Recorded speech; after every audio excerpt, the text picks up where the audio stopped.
Hey there, it's Trevor at Unlimited Singing Bowls with an unlimited singing bowl. And right here, what I have in my hand, this is the past. You're looking at the past. This is ancient technology. You know, you play a bowl, you sing it with a mallet. You know how that works? You know how you do that? Forget about that, because that's old school, and we're here iced out in chrome to show you the musical mushroom. Forget about that dusty old mallet and come into the chrome lifestyle of the musical mushroom. What is the musical mushroom, you might ask? Well, it's not this bag, but you can carry it in the bag that it comes with. This isn't the musical mushroom pouch video, though. This is the musical mushroom, and we're gonna show you right now. Are you ready for this reveal? You get some literature to show you how it works, but today I'm the literature. Look at that. You get your puck, the actual musical mushroom device, your transducer with its wonderful cable.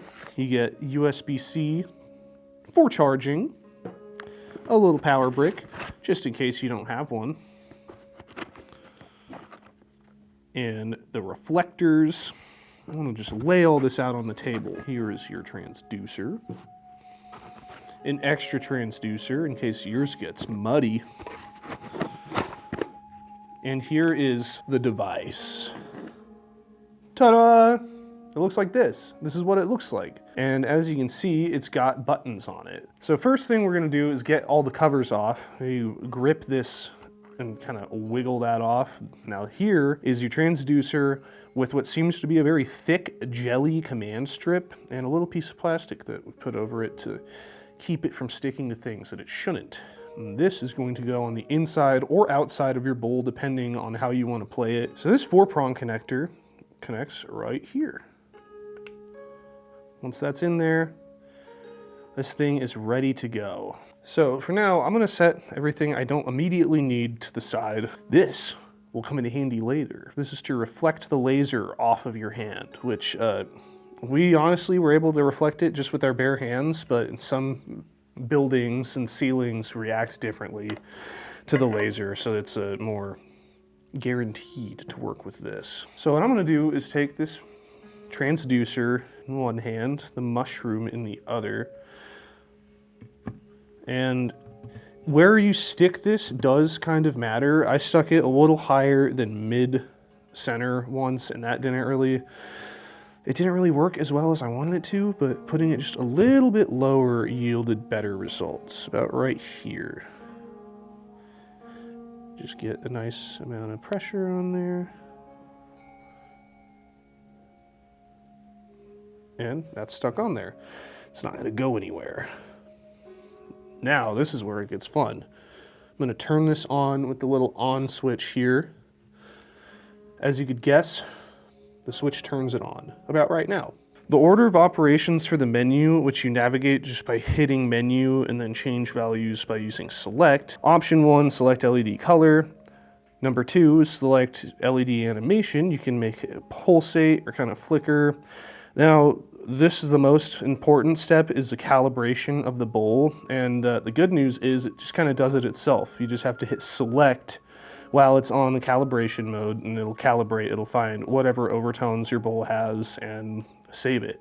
The next option will select what frequency you want out of the ones that it scanned. You can play the bass note, first, second, third overtone if it has that many. This is a pretty big bowl, so it does have the 3 overtones. And then the next option is select MIDI note.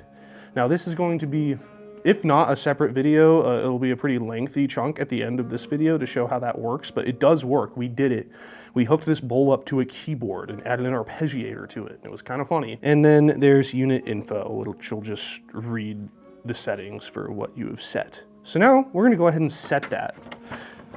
On the back here, there's more information about the default notes for the colors and whatnot. And yeah, let's get right into it. So, turning it on, wait for it to boot up. Now, I'm gonna hit menu. Select LED color. So as Color 2, 3, 4, you can change it to whatever. 6, 7, 8, 9, 10, 11. I'm kind of feeling the pink, so I'm going to keep it at pink. So now hit menu again. Select LED animation off, on, heartbeat, flicker, I'll keep the flicker. I like the flicker. bowl calibration, So now hit select when it's on bowl calibration and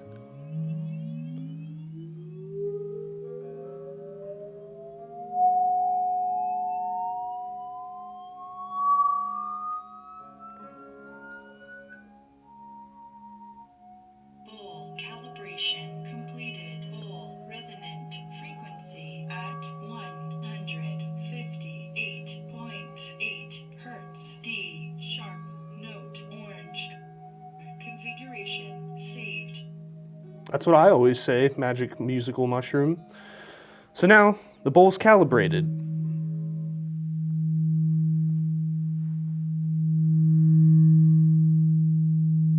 So now I'm going to put on my handy bracelet, my reflector. Put it about like this. You can put it different if you like.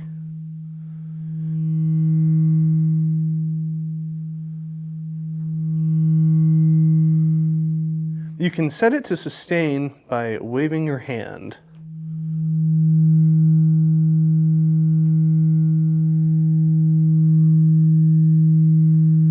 And this will go for as long as the battery will last.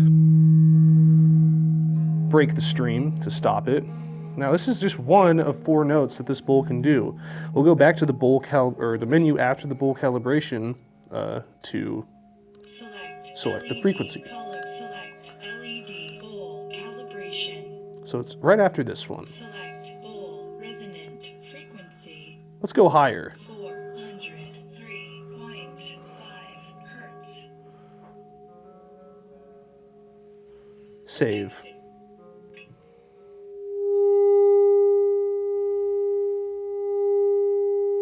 So you get a totally different higher octave.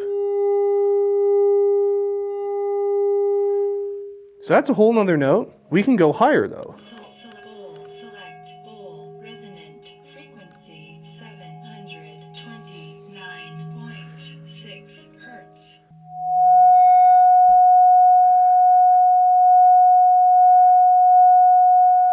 That's pretty nice. Now I know what you're thinking. This big bowl couldn't possibly have a third overtone over 1,000 hertz lying in it. I'm here to tell you you're wrong. Select bowl resonant 1,138 Hertz. Wow, this is the final overtone that lies in this bowl, around 1,138 hertz.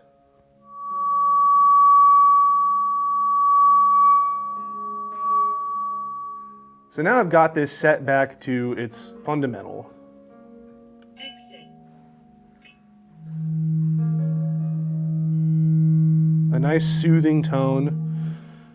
I'm going to take you through the rest of the menu. Select bowl calibration. Select bowl resonant. Select MIDI note.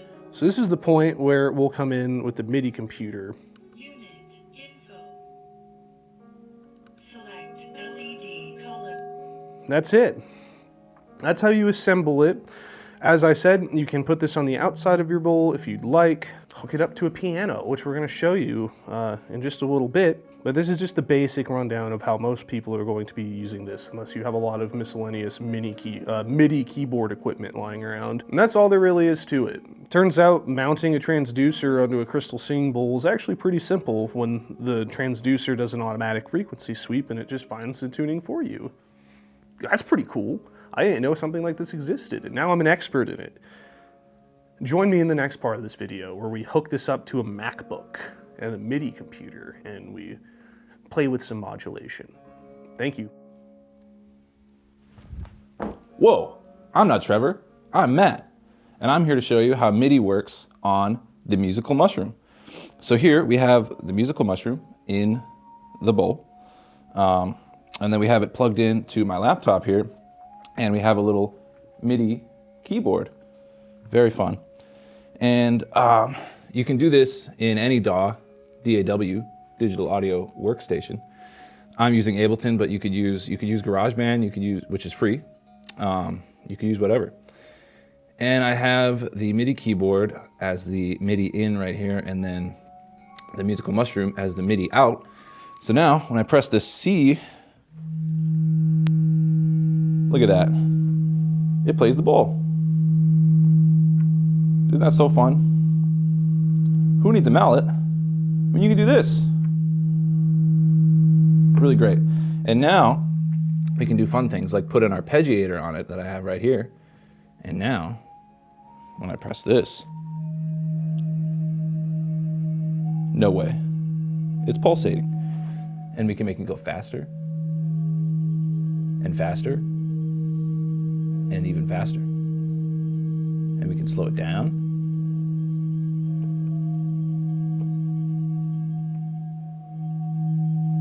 Look at that. Really nice steady pace there. As you see, when I play the bowl, this cable will start to rattle. Okay, it's not doing it right now, but it has been doing it. But to fix that, you could have the musical mushroom on the outside of the bowl and this transducer here also on the outside of the bowl. And then you could just plug it right in and there would be no rattling, no cable draping over the bowl when you're trying to play. And yeah, and you could also do some volume modulation with this if you wanted. You could. That's really about all the modulation you can do because you can't really do pitch modulation because that's not how it works. That's MIDI on the musical mushroom. Thank you.